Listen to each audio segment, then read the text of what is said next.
తాకట్లో ఉన్న మీ బంగారాన్ని విడిపించి ఆ రోజు ఆన్లైన్ రేటుకి కొంటాం. Sharma gold company. అందరికీ నమస్కారం. నా పేరు మాధురి. మీరు చూస్తుంది సుమన్ టీవీ నెట్వర్క్. శనివారం అమావాస్య కలిసి వచ్చింది. మౌని అమావాస్య అని చెప్పేసి అంటూ ఉంటారు. మరి దాంతో పాటుగా శనివారం రోజు గ్రహణం కూడా తోడైంది.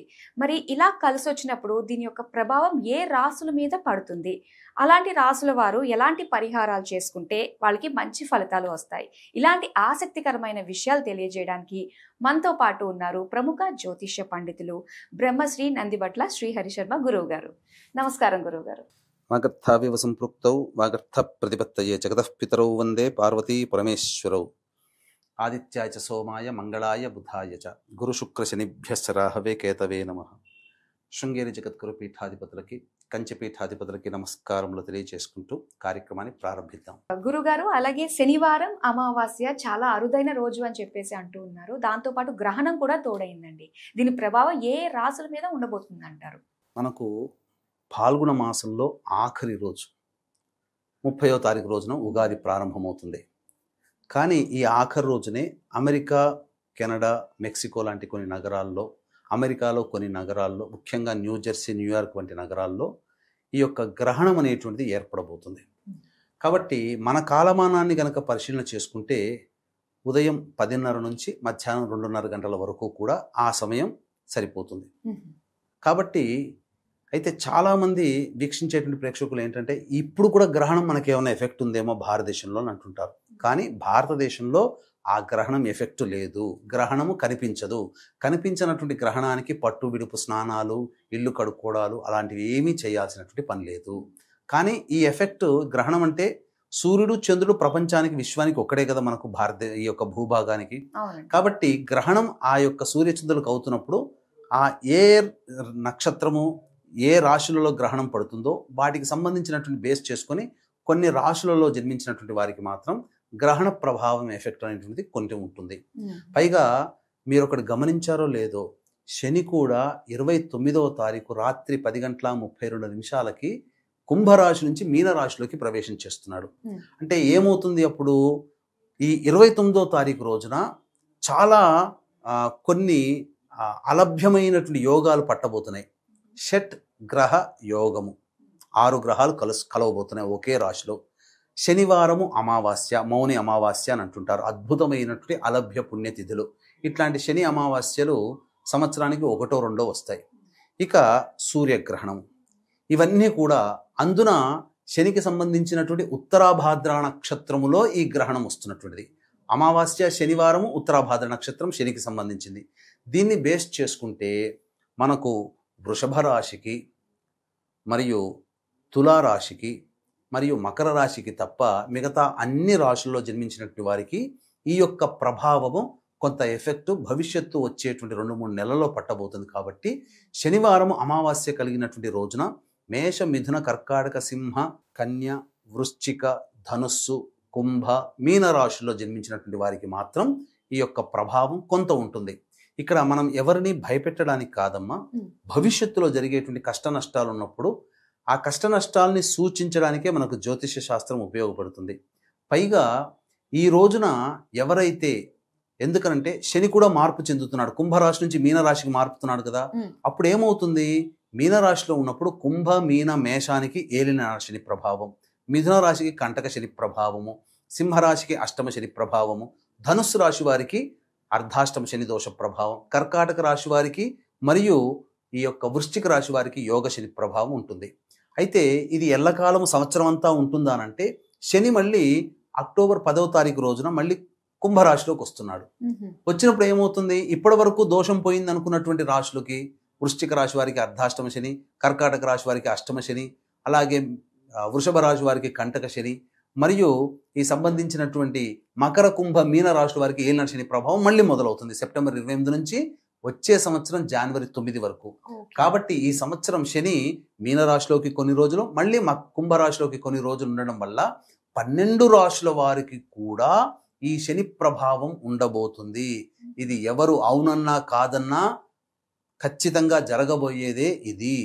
కాబట్టి శని కుంభరాశిలోకి మారినప్పుడు ఈక్వేషన్స్ మారిపోతాయి. మళ్ళీ కొన్ని రాశులకి అర్ధాష్టమ, అష్టమ, ఏలినాటి శని దోషం, మీనరాశిలోకి మారినప్పుడు 29వ తారీఖు రోజున కొన్ని రాశుల వారికి.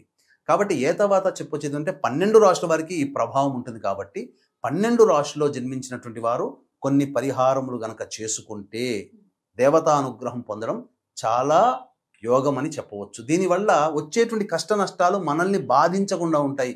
ఇది మన వీక్షించేటువంటి సుమన్ టీవీ ప్రేక్షకులకి అద్భుతమైనటువంటి అలభ్య పుణ్య యోగము చెప్పడం అనేటువంటిది మనం తెలియచేయడానికే ఉన్నామమ్మా. కాబట్టి ఇక్కడ గమనించాల్సినటువంటి అంశం ఏంటంటే ఏ సమస్యకైనా 2 రకాల పరిష్కారాలు ఉంటాయి. ఒకటి దేవతా పరిష్కారం, 2 మానవ పరిష్కారం. దేవతా పరిష్కారంలో భాగంగా, దైవ పరిష్కారంలో భాగంగా బ్రాహ్మణుని ద్వారా చేయించుకునే పరిష్కార మార్గాలు ఒకటి. మానవ పరిష్కారం అంటే మనుష్యులుగా అందరము మనము చేసుకునే పరిష్కారాలు ఉంటాయి. కాబట్టి 2 కూడాను చేసుకోవాల్సింది. అందుకనే ఏం చెప్పాడు గీతలో కృష్ణ భగవానుడు, షడ్భాగంతు మనుష్యాణం సప్తభాగం దైవ చింతనం. 6 భాగాలు నువ్వు కష్టపడు, 7వ భాగం నాకు వదిలే, నేను చూసుకుంటాను. కాబట్టి అక్కడ చెప్పినటువంటిది దేవుణ్ణి వదలొద్దు, మీ ప్రయత్నము మానొద్దు అని చెప్పాడు. అందుకనే ఈ యొక్క శనివారం 29వ తారీఖు రోజున అమావాస్య శనివారము, మౌని అమావాస్య శనివారం, ఉత్తరాభాద్ర నక్షత్రంతో కూడుకున్నది, చాలా గొప్పది, అరుదైనటువంటి రోజు, మరియు సూర్యగ్రహణం ఉన్నటువంటి రోజు, మరియు శని కూడాను కుంభరాశి నుంచి మీనరాశికి మారుతున్నటువంటిది, షడ్గ్రహ కూటమి కూడా ఏర్పడుతున్నటువంటి రోజున ఈ సందర్భంగా 4 రకాలైనటువంటి మార్పులు అంతరిక్షంలో జరుగుతున్నటువంటి కారణం చేత ఈ యొక్క 12 రాశులలో జన్మించినటువంటి వారికి అందరికీ కూడాను శని ప్రభావం వలన భవిష్యత్తులో ఇబ్బందులు కలగకుండా మంచి జరగడం కోసం ఈ యొక్క మౌని అమావాస్య 29వ తారీఖు రోజున శనివారం రోజున సాయంకాలం 6 గంటల తర్వాత పీఠమాధ్వర్యంలో ఈ యొక్క ప్రత్యంగిర, బగలాముఖి, పారాహి, రాజశ్యామల, ధూమవతి, కాలభైరవ, మృత్యుంజయ హోమాలతో పాటు వివాహం కాని అబ్బాయిలు అమ్మాయిలకి దాంపత్య సమస్యలకి మరియు అనారోగ్య సమస్యల నివారణకి విశేషించి హోమాది కార్యక్రమాలు, మరియు మీ యొక్క సంకల్పం నెరవేరడం కోసం, మీ జాతకరీత్యా ఉన్నటువంటి దోషాలు తొలగిపోవడం కోసం సర్వదోష నివారణ హోమాలు, విశేషముగా శనీశ్వర హోమము అనేటువంటిది జరిపించడం జరుగుతుంది. అఘోర పాశుపత మంత్రహోమం కూడా జరిపించడం జరుగుతుంది. అవకాశం ఉన్న వాళ్ళు ఈ కార్యక్రమ తదనంతరం కాంటాక్ట్ చేసి మీ గోత్రనామాదులు నమోదు చేసుకోవచ్చు. సాయంకాలం 6 గంటల వరకు కూడా ఈ కార్యక్రమంలో 29వ తారీఖు రోజున కార్యక్రమంలో గోత్రనామాదులు నమోదు చేసుకోవచ్చు. 7 గంటలకి కార్యక్రమం ప్రారంభమవుతుందని చెప్పవచ్చు. ఇక ఇప్పటి వరకు చెప్పింది దైవ పరిష్కారాలు. మానవ పరిష్కారంలో భాగంగా ఆ యొక్క శనివారం రోజున ఉదయాన్నే కాలకృత్యాదులు తీర్చుకొని దేవాలయానికి చేరుకొని నవగ్రహాల చుట్టూ శివాయ నమః అంటూ 27 ప్రదక్షిణలు చేసి శనీశ్వరుని దగ్గర ఎదురుగుండా నిలబడి ఆ శని భగవానికి నల్లబట్ట కట్టి, నల్ల బట్టని కొద్దిగా మనము కత్తెరతో కట్ చేస్తే ఒత్తిలాగా చేయవచ్చు. దాన్ని చేసి ఆ ఒత్తిని ఇనుప ప్రమిదలో కానీ మట్టి ప్రమిదలో కానీ పెట్టి ఆ ఒత్తి పెట్టి నల్ల నువ్వుల నూనె వేసి దీపారాధన చేసి తైలాభిషేకము శనీశ్వరుడికి ఓం హ్రీం శనైశ్చరాయ నమః అనుకుంటూ అభిషేకం చేసుకోవచ్చు. లేదా బ్రాహ్మణుని పిలిపించైనా అభిషేకం చేసుకోవచ్చు.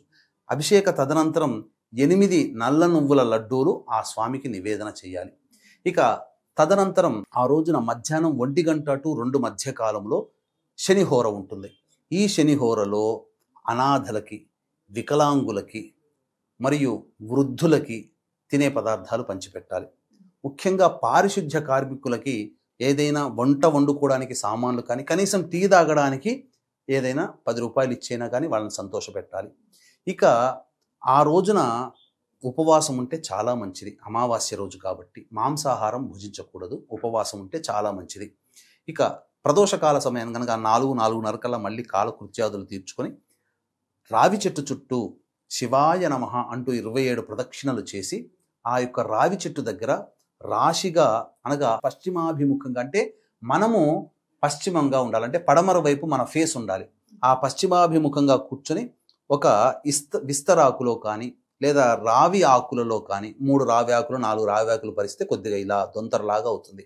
దాని మీద ఒక రాశిగా నల్ల నువ్వులు పోసి ఆ నల్ల నువ్వులలో మళ్ళీ నల్ల నువ్వులతో దీపారాధన చేయాలి. ప్రమిదలో కానీ దీపారాధన చేసి వెనక్కి తిరిగి చూడకుండా ఇంటికి వచ్చేసినట్లయితే జాతకరీత్యా ఉన్నటువంటి శని దోషాలు సకలము కూడా తొలగిపోతాయి.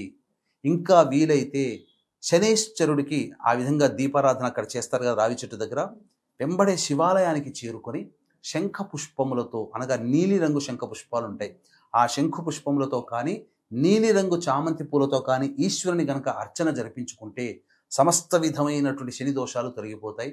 ఇంకా అవకాశం గనక ఉంటే అభిషేకం కూడా చేసుకోవచ్చు. నల్ల నువ్వుల నూనెతో ఈశ్వరునికి అభిషేకం చేస్తే సకల దోషాలు, శని దోషాలు ఈ చెప్పబడినటువంటి 12 రాశుల వారికి తొలగిపోతాయి. దీని ప్రభావము నేను మాటల్లో చెప్పడం కంటే ఇవి చేసిన తర్వాత భవిష్యత్తులో కొన్ని కష్టాలు వస్తాయి. ఖచ్చితంగా ఏ మానవుడికైనా, మీకైనా, నాకైనా తప్పదు. ఆ కష్టంలో వచ్చినప్పుడు అవి మనల్ని బాధించకుండా వెనక్కి వెళ్ళిపోతాయి కదా.